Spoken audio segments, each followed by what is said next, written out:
कार्तिक स्नान का महत्व व फल। स्कंद पुराण में कहा गया है, समस्त तीर्थ स्थलों में स्नान करने, दान देने आदि से कार्तिक व्रत पालन की तुलना में 1,00,000वां फल भी प्राप्त नहीं होता। अर्थात कार्तिक स्नान करने से असंख्य फल प्राप्त होता है। पद्म पुराण में कहा गया है, 12 महीनों में से कार्तिक मास भगवान विष्णु को अति प्रिय है।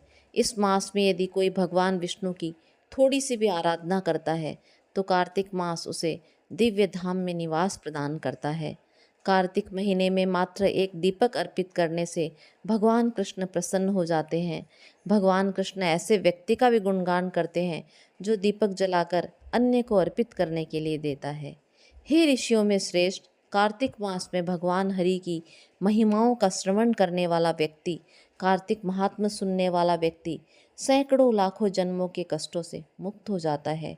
कार्तिक महीने में जो व्यक्ति स्नान करके रात्रि जागरण करता है, दीपक अर्पित करता है और तुलसी वन की रक्षा करता है, वह भगवान कृष्ण के समान आध्यात्मिक देह प्राप्त करता है। पद्म पुराण में कहा गया है, अपनी आर्थिक स्थिति के अनुसार हर व्यक्ति को चाहिए कि भगवान के विभिन्न उत्सव व समारोह को अवश्य मनाएं। पूरे माह स्नान, दान, दीपदान, तुलसी विवाह, कार्तिक कथा का महात्म्य श्रवण करना, ऐसा करने से शुभ फलों की प्राप्ति होती है, वह पापों का शमन होता है। पुराणों के अनुसार जो व्यक्ति इस माह में स्नान, दान तथा व्रत करते हैं, उनके समस्त पापों का अंत हो जाता है। कार्तिक माह बहुत ही पवित्र माना जाता है। भारत के सभी तीर्थों के समान पुण्य फलों की प्राप्ति इस माह में मिलती है। इस माह में पूजा तथा व्रत से तीर्थ यात्रा के बराबर शुभ फलों की प्राप्ति हो जाती है। इस माह के महत्व के बारे में स्कंद पुराण, नारद पुराण, पद्म पुराण आदि प्राचीन ग्रंथ में इसका उल्लेख किया गया है।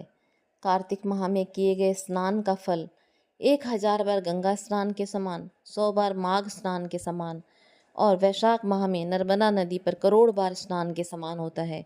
जो फल कुंभ प्रयाग स्नान करने पर मिलता है, वही फल कार्तिक माह में किसी पवित्र नदी के तट पर स्नान करने से मिलता है। अगर आप नदी के तट पर न जा पाएँ तो अपने नहाने के पानी में कुछ बूंदे गंगा जल मिलाकर भी इसका फल प्राप्त कर सकते हैं। इस माह में गायत्री मंत्र का जाप करना चाहिए। भोजन दिन में एक समय करना चाहिए। जो व्यक्ति कार्तिक के पवित्र माह के नियमों का पालन करते हैं, वह समस्त दुखों से और पापों से मुक्ति पाते हैं। इस माह में सूर्योदय से पहले स्नान कर राधा कृष्ण का तुलसी, पीपल, आंवले आदि से पूजन करना चाहिए। सभी देवताओं की परिक्रमा करने का महत्व माना गया है।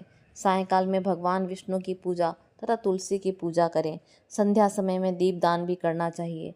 ऐसा माना जाता है कि कार्तिक माह में सूर्य तथा चंद्रमा की किरणों का प्रभाव मनुष्य पर अनुकूल पड़ता है। ये किरणें मनुष्य के मन तथा मस्तिष्क को सकारात्मक ऊर्जा प्रदान करती है। इस मास में राधा कृष्ण, विष्णु भगवान तथा तुलसी पूजा का अत्यंत महत्व है। जो मनुष्य इस माह में इनकी पूजा करता है, उन्हें पुण्य फलों की प्राप्ति होती है। सतयुग के बाद अगर किसी का नाम आता है तो वह है कार्तिक मास। माना जाता है कि इस माह की पूर्णिमा वाले दिन भगवान स्वयं धरती पर उतर आते हैं। इसलिए इस मास में गंगा स्नान या नदियों में स्नान करने का बहुत ही महत्व है।